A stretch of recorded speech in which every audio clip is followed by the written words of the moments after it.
ঘড়ির কাঁটা টিকটিক করে ঘুরছে আর মাত্র ৪৮ ঘন্টার মধ্যে পাল্টে যেতে পারে পুরো মধ্যপ্রাচ্যের মানচিত্র। যে কোনো মুহূর্তে ইরানের বুকে আবারও ভয়াবহ সামরিক হামলা শুরু করতে পারে মার্কিন যুক্তরাষ্ট্র। আগামী ১ থেকে ২ দিনের মধ্যে চরম আঘাত হানার প্রস্তুতি চলছে একেবারে জোর কদমে।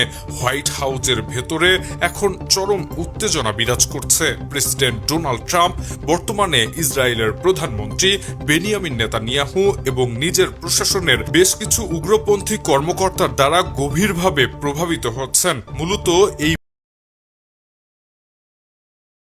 প্ররোচনার কারণেই ইরানের বিরুদ্ধে আবারও ভয়াবহ সামরিক পদক্ষেপের দিকে দ্রুত ঝুঁকে যাচ্ছে ওয়াশিংটন।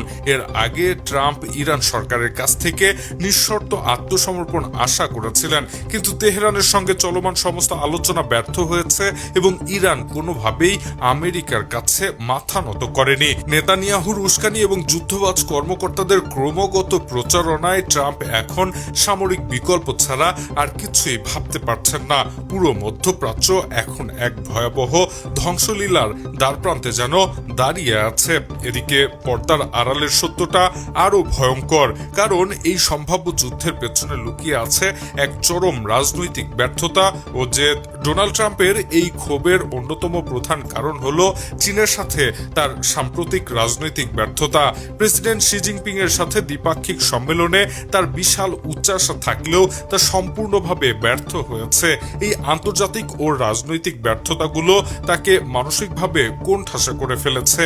অথচ রাজনৈতিক ও অর্থনৈতিক উভয় দিক থেকেই এই যুদ্ধ আমেরিকার জন্য একটি প্রকৃত বিপর্যয়। এই ভয়াবহ পরিস্থিতিতে যুদ্ধ বন্ধ করাটাই ট্রাম্পের জন্য সবচেয়ে বুদ্ধিমানের কাজ হতো, কিন্তু ট্রাম্প এখন আর পিছু হটবেন না।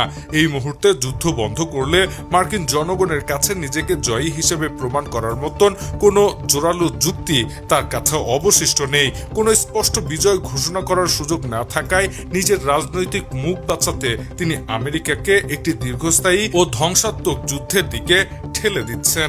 Shahriar Alam, EBD news.